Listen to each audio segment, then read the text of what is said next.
कोई मीडिया का आदमी, प्रशासन का आदमी अगर सुन रहा हो तो मैं बलबीर सिंह गोगिया चैलेंज के साथ कहता हूं कि अखिल भारतीय संत शिरोमणि रविदास मिशन स्वामी जी का है, स्वामी जी का रहेगा, उसके लिए चाहे खून भी क्यों ना बहाना पड़े, हम बहा देंगे। हम सोचते हैं सब महात्मा बढ़िया है, कोई महात्मा बढ़िया नहीं है। मैं स्टेज से कह रहा हूं, जो बढ़िया काम करेगा उसे हम बढ़िया कहेंगे, जो स्वामी जी के नाम को खराब करेगा हम उसे क्या करोगे बताओ? चलो आप ही बताओ। जो स्वामी जी के नाम को खराब करेगा, स्वामी जी की धन संपत्ति पे अपना हक जमाने का प्रयास करेगा, उसके साथ आप सलूक क्या करोगे वो बताओ। लेकिन समाज के चट गद्दारों ने क्या गेम खेला है, उसे मैं अभी आपको पढ़ के सुनाता हूं। एक महात्मा जी ने, नाम बाद में बताऊंगा, अपने 3 सेवादार लिए, XYZ, ठीक, और उनके नाम मुजफ्फरनगर कोर्ट में 3 मुकदमे दाखिल किए आपस में साझ करके। एक मुकदमे में क्या प्रेयर करिए वो पढ़ के सुनाता हूं, उस गद्दार का नाम तो बाद में सुनाऊंगा। उस गद्दार से मुझे धमकियां भी आ रही हैं कि हम देख लेंगे बलबीर सिंह गोगिया कितना बड़ा वकील है। अरे मैं तो अपनी जान देने को तैयार हूं। तो हाथ जोड़कर प्रणाम करता हूं और आप सभी से निवेदन करता हूं कि किसी खास मकसद की वजह से मैं आपके बीच उपस्थित हुआ हूं। यदि आप उस मकसद को सुनना चाहते हैं तो जिस स्थान पर खड़े हैं वहां बैठ जाएं और ध्यानपूर्वक उस मकसद को सुने। सभी बैठ जाएं। कोई भी व्यक्ति, चाहे वो सेवाकार है, सेवा दल का सदस्य है या कुछ भी पद रखता है, वो अपने स्थान पर बैठ जाए और बैठकर उस बात को सुने जिस बात को आज तक आपको किसी ने नहीं बताया है, जिसके लिए आप भ्रमित हैं और भ्रमित होते आए हैं।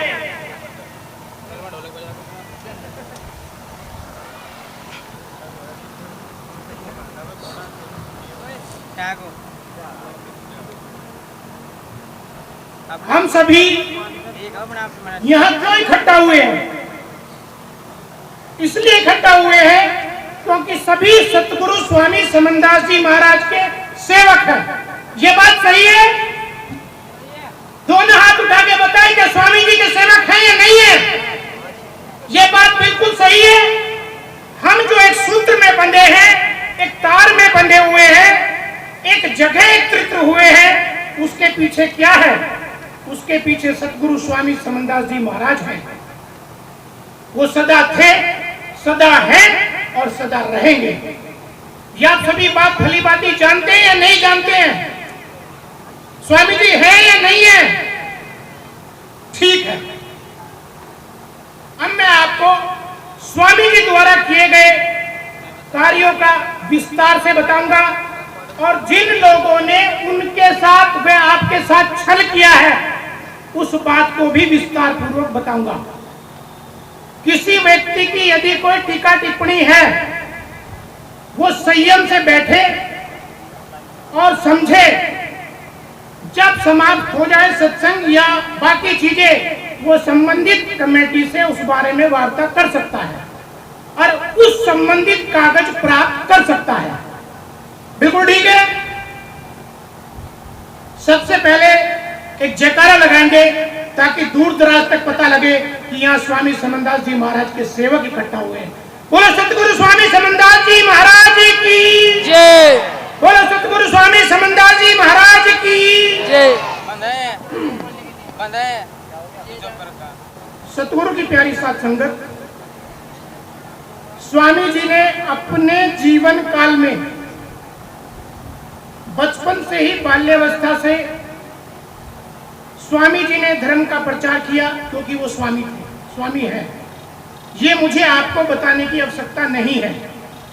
प्रत्येक व्यक्ति इस बात को अच्छी तरह जानता है कि मेरे गुरु की ताकत क्या है, मेरे गुरु की शक्ति क्या है और उस भक्त की, उस आस्था का कहां तक पैमाना है इसका मैं आकलन नहीं कर सकता। यहाँ जितने लोग बैठे हैं प्रत्येक व्यक्ति की आस्था का आकलन अलग अलग होगा। कुछ दीवाने होंगे, कुछ दीवानों से भी बढ़कर दीवाने होंगे, और कुछ तो ऐसे होंगे जो स्वामी के नाम पर अपना जीवन निछावर करने वाले होंगे। स्वामी जी ने जब इस टूटे फूटे समाज को एक करना शुरू किया तो गांव-गांव जाकर, गली गली जाकर प्रचार प्रसार किया। क्या स्वामी जी कभी किसी हेलीकॉप्टर में बैठे? क्या स्वामी जी को किसी ने एसी में बैठे देखा? क्या स्वामी जी ने कभी मीडिया में कोई वक्तव्य दिया? नहीं दिया। अपने 102 जीवन काल में प्रत्येक दिन घोड़ा टांगा, बुक्की, पैदल, अंत तक गाड़ी घोड़े आ गए। जैसे सेवादारों ने सेवा की उस हिसाब से प्रत्येक दिन चलते गए, और जब तक देह अपनी नहीं त्यागी तब तक समाज के लिए देह रूप में भलाई के कार्य करते रहे। और ये सब भलाई के कार्य इसलिए किए ताकि उनका समाज, उनके सेवक गर्दन उठाकर इस देश में नहीं पूरे वर्ल्ड में सीना तान कर चल सके। स्वामी समनदास जी महाराज ने, आप सभी बुद्धिजीवी हैं, पढ़े लिखे हैं, स्वामी जी को किताबी ज्ञान तो नहीं था पर आत्म ज्ञान था। वो किताबी भले ही नहीं गए थे स्कूल में, लेकिन वो दुनिया के सर्वसर्वा थे। जब उन्हें ये बात ज्ञान की आई और हम जैसे या आप जैसे बुद्धिजीवियों ने ये कहा कि स्वामी जी अब तो मिशन को चलाते हुए 70-80 वर्ष हो गए, प्रत्येक मिशन की एक कमेटी होती है, मिशन का एक नाम होता है, तो हम भी क्यों ना एक मिशन का नाम रख लें। स्वामी जी ने ये बात स्वीकार की और अखिल भारतीय संत शिरोमणि सतगुरु रविदास मिशन संस्थापक सतगुरु स्वामी समनदास जी महाराज और बाकी जो कार्यकारिणी होती है उस दौरान जो जीवित महात्मा थे, स्वामी जी ने जो उचित समझा उस वक्त उनका नाम रख लिया गया। उनके नाम पढ़ाकर अब जरूरत नहीं है, क्योंकि उनमें से काफी सारे संत महात्मा अब लाइव नहीं है, जीवित नहीं है। लेकिन हमारे साथ 2000 से लेकर आज तक धोखा होता रहा। उस धोखे को मैं आपको बताऊंगा। वो धोखा क्या था? इस मिशन के चंद लोग अपने आप को मिशन का महासचिव कहते थे, मिशन का कार्यालय सचिव कहते थे। और जब भी आप भी बहुत सत्संगों में गए होंगे, जब भी कभी ये बात आई कि भाई समिति सही चल रही है, हाँ जी बिल्कुल सही चल रही है, उसके कार्यकाल सही चल रहे हैं जी, कागज पूरे हैं, भाई स्वामी जी ने जैसा किसी ने कह दिया चलो ठीक है, सेवक है आप, आपने कह दिया चलो ठीक है, मान लिया। लेकिन ऐसा नहीं था। हम आज बहुत दुविधा में हैं, चंद लोगों की वजह से हम आज दुविधा में हैं। हमारे 165 आश्रम है। कितने आश्रम है? 165 आश्रम है जो स्वामी जी ने बनाए हैं। वो 165 आश्रम किसके काम आएंगे? इसी समाज के काम आएंगे जो ये बैठा हुआ है। लेकिन चंद लोगों ने उन आश्रमों को बेचने की फिराक की है और या सरकार के नाम हो जाए ऐसे षड्यंत्र रचे हैं जो आज समाज का नाम खराब कर रहे हैं। माता बहने, आपने वाणी रोज सुनी होगी, सत्संग रोज सुनोगे, पर जो मैं आज आपको बता रहा हूं ना वो कभी नहीं सुना होगा आपने, और आपकी नींद उड़ जाएगी कि जिसे आप मानते हैं उसके साथ छल हो रहा है। इसलिए शांत बैठ जाए और शांति से सुने। स्वामी जी के जितने खाते थे उन खातों में से कुछ खातों को जब स्वामी जी ने 2019 में देह त्याग दी, रिजर्व बैंक ऑफ इंडिया ने अपने यहां प्लस कर ली। ये बात जानकारी है किसी को? बताइए, किसी को जानकारी है? ये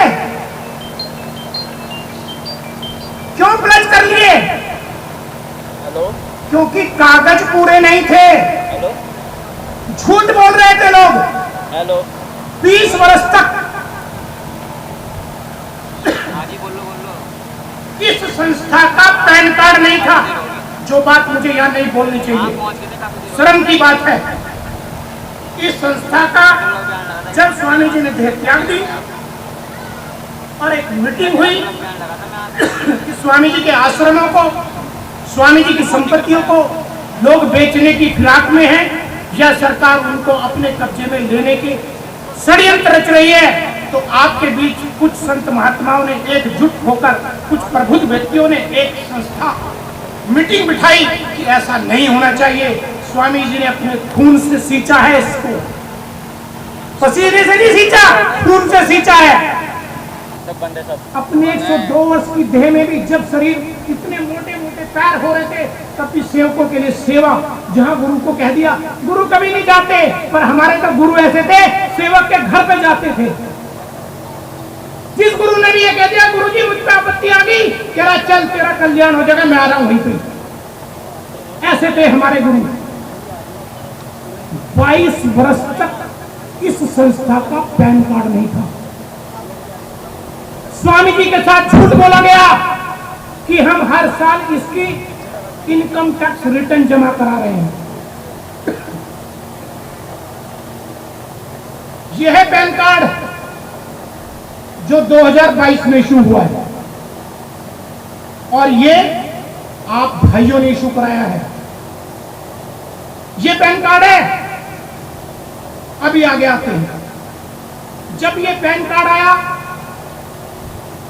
गवर्नमेंट के पास गए, गवर्नमेंट के पास जाकर रिक्वेस्ट की कि साहब स्वामी जी नहीं रहे हैं।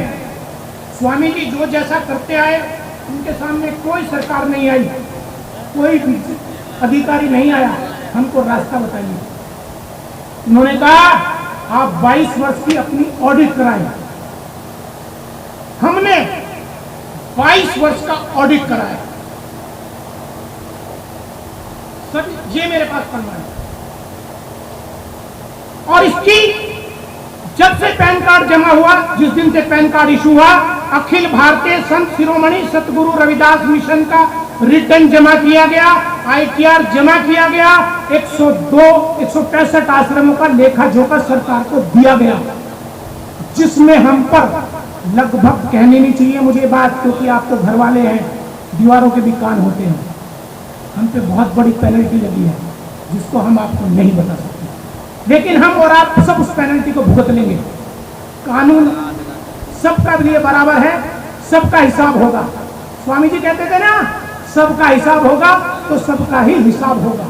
हमने ये इनकम टैक्स रिटर्न जमा कराई और 22 साल की ऑडिट रिपोर्ट तैयार करवाई, जो आज हम 22 वर्ष बाद इस संस्था के पैन कार्ड के साथ में गवर्नमेंट में और रिजर्व बैंक ऑफ इंडिया के साथ में ऑपरेशन में आए हैं।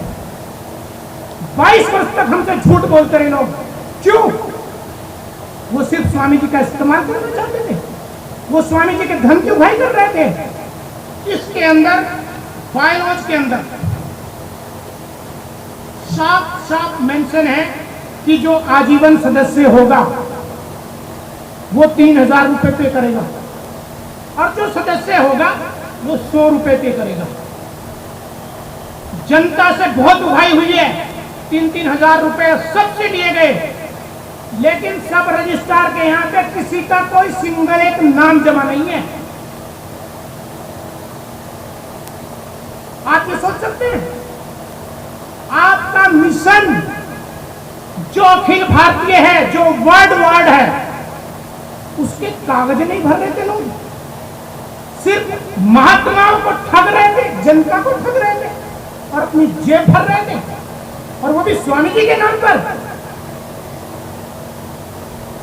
इस बायलॉज को अमेंड कराया गया और पिछले वर्ष नई कार्यकारिणी का गठन किया गया, और गठन करने के बाद उसकी रिपोर्ट सब रजिस्ट्रार महोदय को सौंपी गई, जो सब रजिस्ट्रार महोदय ने ग्रहण की और विनती स्वीकार की और नई कार्यकारिणी को चुना।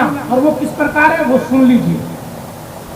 अध्यक्ष स्वामी समनदास जी महाराज और संस्थापक स्वामी समनदास जी महाराज। जब तक ये मिशन रहेगा और ये तब तक रहेगा जब तक सूरज चांद रहेगा, तो तब तक अखिल भारतीय संत शिरोमणि सतगुरु रविदास मिशन के संस्थापक सतगुरु स्वामी समनदास जी महाराज ही होंगे और अध्यक्ष भी सदा सदी वही रहेंगे, चाहे देह रूप में है।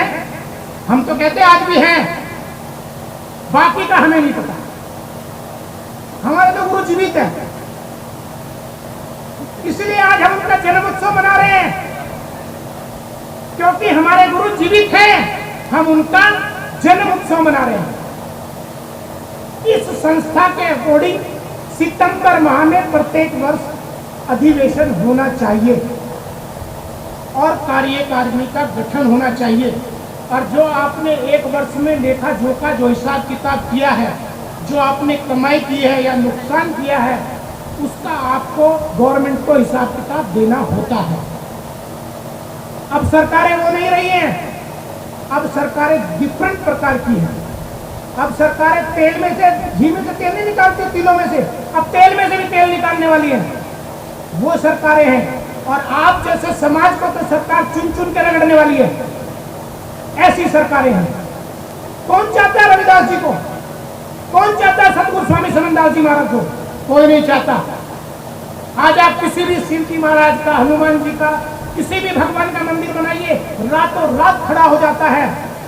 आप एक मंदिर बनाने चलिए गुरु रविदास जी का, तो 1000 आदमी और 1000 आदमी अपने ही उसमें इकट्ठे होकर खड़े हो जाते हैं कि इसका निर्माण नहीं हो सकता, क्योंकि हम एक नहीं है, हम कागजों से मजबूत नहीं है। आज जब ये सारे कार्यकलाप हो गए, सब चीजें होनी शुरू हो गई, तो कुछ चंद लोगों की नेचुरल बात है कि सूरज निकलेगा तो धूप भी निकलेगी, और धूप निकलेगी तो कड़क गर्मी भी पड़ेगी, और गर्मी पड़ेगी तो तपन भी पैदा होगी, और जिसके अंदर दोष होगा उसे जरूर वो तपन सताएगी। चंद लोगों ने षड्यंत्र रचा, उस षड्यंत्र का